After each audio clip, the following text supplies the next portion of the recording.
This is a recap of the 50 days to 50, a transformation worth its weight in gold, right? I actually stopped saying that part.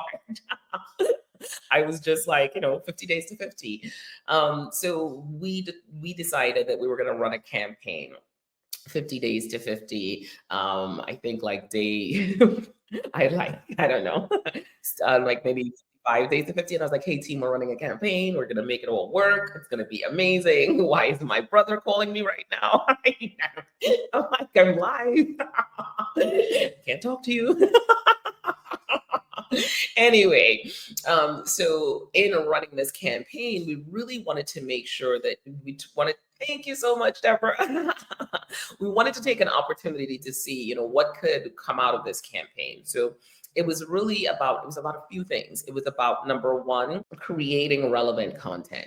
So one of the things we wanted to do was really start looking at how could we recreate relevant, relatable content, right? So we understand that we're already creating content around digital marketing with this show, but where we were lacking was maybe some of that feel good content, right? That connect with the people, get them to know a little bit more about me, about the brand, all that stuff. So this was an opportunity for us to do that. So we started collecting content from people that I've known over my lifetime, right? From childhood all the way up to 50. We have one more recording to do.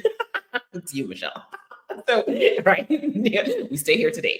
Anyway, so what we've noticed in that is that in creating this content, we now have this amazing, these people have given us the vote of confidence, for instance, right? They've given us the vote of confidence. They've given me the vote of confidence. They've talked about things about my leadership skills, things about consistency, things about generosity, like different things that we're now able to leverage that content for the rest of the year in our evergreen campaign, even though it was connected to the 50 to 50, because there are these chunks of content we can cut out and leverage.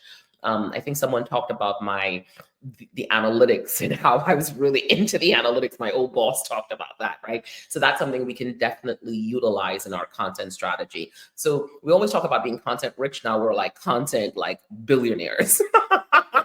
Right? Because we literally have people over the lifetime saying these things. The other thing we started focusing on was also how do we increase visibility in Orlando for the brand, right? So Monovan Digital, we've been national, we have clients in Trinidad, we've worked with people all over the US. And so what we wanted to do is, because I'm based in Orlando, is focus in on that Orlando specific, how do we connect with more people in Orlando? So in that time, it was really about me getting out there, connecting, using the Chamber of Commerce, leveraging other networking groups. And over the time, I presented at maybe 2 networking events. I presented at the Central Florida Urban League last week. I'm presenting there again. Today, I'm actually going to a high school to talk to high school students, part of Junior Achievement. And so it's really about kind of moving through and seeing more and more people in Orlando connecting with us on Facebook, joining the Your Business in Digital on LinkedIn, seeing more subscribers coming in through YouTube. So as we've been running this, we're really seeing the numbers moving in the right direction, right? We're seeing more videos being watched. We started running a webinar. So we've been running a webinar for 3 or 4 weeks. This is week number 4. In that webinar, we're seeing more and more people signing up for it. So we understand that there's some opportunity there. This is going to continue way past the 50 to 50. So we've been slowly moving the needle. We've been working on SEO. In our SEO efforts, we've seen ourselves move from 100 to page 2 and I think page 1 with actually one keyword, custom digital solutions and digital marketing solutions. We've been able to get up to number 13. And we're slowly continuing to move the needle there, right? So this campaign has given us an opportunity to try to set goals and then really try to achieve those goals. Now, the goals were year-long goals. The campaign is just a part. This was the 50th birthday was an opportunity to say, hey, let's spotlight this and let's lean into this. But we're going to continue working, right? Not because I turned 50 today that it's over. Because as I put in my stories today, it's really the journey, not the destination. right? And so we're working on how do we continue to do these things? How do we continue to leverage this content? So Michael and I have talked, and we're going to look at a behind the scenes of the 50 to 50, keep it running, build out a space where we're sharing, hey, this is what we did, this is the content we created, this is how we're going to use the content, and continue to build it out as a case study, because it really showcases how businesses, when they're thinking about a campaign, how they're thinking about it being omni-channel, all the areas, the things that they need to do. How do they start collecting email addresses, right? So a lot of the things we talk about here, we're really looking to see how do we showcase that. And this campaign has done a lot for us to do that. It's been awesome. The team has been amazing helping to pull this campaign together. It has not been easy. I've been tired. I also did the parts of the wellness part, right? So the 30-day yoga challenge, which turned into a 60-day yoga challenge, the food nutrition challenge, which was 40 days. So there were all these elements of personal as well as business pieces coming together. So hence the balance coming in to play again. So it's been really, I think, very, very interesting. And we're seeing the data points, we're seeing the numbers move. So we understand that things are moving in the right direction. And then how do we continue to, again, keep moving forward? Because our goal in the long run is to really shift to more education focus and to really sell our courses, to sell our workshops, and really move in that direction. So that's a quick synopsis. We'll continue to talk about the campaign. We may, pivot it, it won't be my birthday anymore, but we'll continue to talk about updates to where we are and really set everything up in a way where people can go and really, take a look to be like, here's where it is, and use it as a foundation. This is really a case study as well as a show and tell of how do you run a campaign and how do you use this content and move it into an evergreen strategy.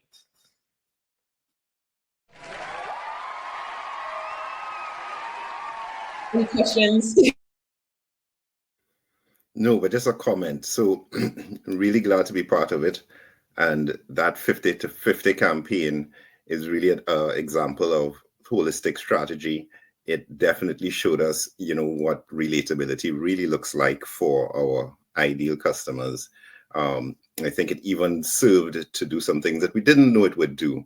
So establishing a bit of authority, because seeing you do these things and seeing you stick to them was like, oh, okay. People reacted, right? People absolutely reacted in comments, in reaching out, in DMs, etc. So great stuff. Love to see it continue. Look forward to the behind the scenes. So yeah, we have some more secrets to come, but yeah, we have some more shares to come because it's given us so many ideas. So it's evolved into another few things. I have so much to say, so Nia, just give me a moment, okay? I know we have a time check there, but I need a moment on this because point of privilege as somebody in the 50 Club, you get to celebrate your birthday as long as you choose to celebrate your birthday. You get to, stretch it as long as you want to, my friend. Just stretch it on as long as you want to. There's so much in this. There's so much goodness in this campaign. I just struggle where to start, so I'm going to just let it flow. What I love about all of the things that you condense in here is that from the things that you put into practice as a Monovan team, as you, Tamara, in putting this 50 to 50 campaign out there is one, try, figure it out, modify, change, move things along the way as you test to see what works and moves forward. From a sales perspective, what I want our community to lean into on this is, you said, not that I'm just going to do this 50 to 50, but I'm intentionally going out to specific components of my target audience to do specific things. I know that these areas are places I need to be in. They don't quite know me. Let me introduce myself to them and what Monovan is all about in various different ways. You're not just throwing a dart and praying that it lands on the bullseye. You're like, no, I know who you are. I'm coming after you, and learn and meet me in all of my glory. Know, like, trust me. The breadcrumbs that you're leaving all over the place and saying, I'm going to feed you a little bit, but follow me, follow my trail. I'm going to leave a little bit, more of a breadcrumb here. You're going to have a meal by the time we're done with this. and you're really going to get to know me. The receipts that you kept throwing on the table with all of the people that you're bringing in from the various components of your work history, your personal history. And you don't have to put your credentials on the table. They did it for you. They did it for you.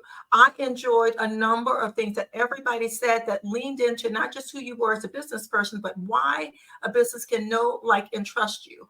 Why when they meet you, they feel you, they understand who you are, and believe in what Monovan can do for their business, because not only are you saying it, but they're coming through with examples of why, through your history of work, through your history of these personal relationships, you've validated over and over again what Monovan is all about and what you can deliver for their business. And then the examples of small businesses that you've thrown down. I mean, over and over again, saying basically, you too can do this as well. We've done this. And everybody that came to the table, up to and including the one that you posted yesterday morning, basically said, yes, yes, ma'am. By the way, she is a fortune teller, but she does it with statistics. She does, and backing it up with, there's something innately in my gut that makes me enjoy this person, that I want to deal with this business. But here's the proof. Here's the black and white that makes this so.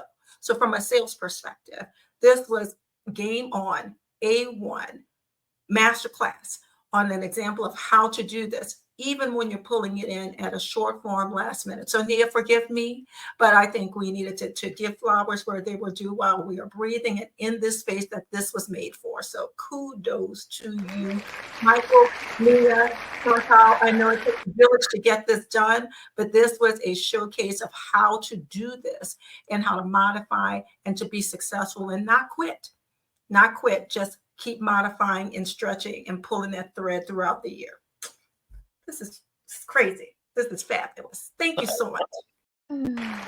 I just want to say I enjoyed what she did, and I enjoyed the whole concept of what she did. But I knew it was going to be a success. She did 365 days on Clubhouse, like nobody's business. 50 days was nothing. 50 days was nothing. When I was like, oh, she's going to do that in her sleep, because she did 365 plus. I think when you meet your 365, you went over, right? So, but it's I really it's a testament to, you know, your ethics in terms of how you approach things, and I find it really, really interesting that, you know, you want to share yourself with people to build that know, like, trust. Really quite brave. But yeah, but just so suits your personality though. So suits your personality to want to, you know, share this with everybody. But as Michelle said, kudos to you. Glad to see that it was a success. And of course, we're waiting to see more of it, of course. 100%, definitely. I appreciate that. And you know what? While I've shared what I've been comfortable sharing, right? So, and it was still uncomfortable in a lot of places, right? Can I make 30 days of this hot yoga madness when I hit the wall, all the things that happen in between, right? Because there are moments of like, what am I doing with my life? Right? But there are these moments where, you know, you talk to someone and they're like, man, I watched that video, and you start realizing that people are actually paying attention, and you're like, oh, okay, yeah, cool. This is good. People are watching, and what are they getting from it? And, you know, the creativity just starts to come. And I think I was talking to Nia the other day, and I was just like, man, it's interesting to wake up every day, have a great idea, and then come to a place where I can execute that idea. Right? That's really the testament to being an entrepreneur. It's like, this is what's going on in my brain, and I have a team that I can come to and be like, how do we make this happen? And then how do we not put pressure on ourselves? I create unrealistic deadlines. And Michael's like, oh, I thought that was going to be due in 3 months from now. And I was just like, in my mind, it was going to be like 2 weeks. And he's like, so we're even looking to see some of the things that we want to release and some of the things we want to, you know, that have come from this, we can still flow roll it. And the content is still good enough for people who haven't seen it for the first time for them to go and see it. And now we need to put it in a place where if they came in to understand how to run a campaign, they could look at everything all at once. So we have so many opportunities to really just keep leaning into this. And that's what we see. So it's been a great time. And I'm excited to see what comes out of it and how we start using the content in order to really drive business, right? Because now we're looking at, we can take this content, people are validating me, snippets, fits really well into an ad strategy for YouTube, right? So we can take those cuts, put them in there and be like, this is what my old boss said about me. He hired me. He believed in me. This is what my friend said about me as childhood. So it's all those things that we can take and roll it up into campaigns that make sense, because we're always talking about how do you get that verification. And this is the first way for, as I reflect, I'm like, oh man, I get people to give me reviews, life reviews, right? It's better than Google reviews. Exactly. It was unbelievable. It's like in typical fashion, like Andrew said, this is so you. This is so you. Like, so what? She has this 50 to 50 for her birthday, and then let's throw in 5 other challenges on top of it and say, come along for the ride, people. We'll figure it out. We'll figure it out. But it was omni-channel, omni-structure, omni. And that was great in that there was not a single place that there was one point of failure that would take everything offline. Everything just added. And it was just like adding to the layers of cake. You know, the goodness just kept coming. It just kept coming. So it's been great to watch. Very nice. I love that. And I think there's more goodness just to keep coming, right? I mean, I have a podcast interview next week. Like, it's leaning into more things happening. It's leaning into conferences, other things. So you'll really start to see the results of this. I believe truly we'll start seeing more of the results over the summer through September, because that's when we start leaning into this content. So thank you guys for taking the ride. We'll continue to make sure that we have updates on where we are with the 50 to 50, because it's, again, we're probably just gonna, pivot the name, but we'll be there. So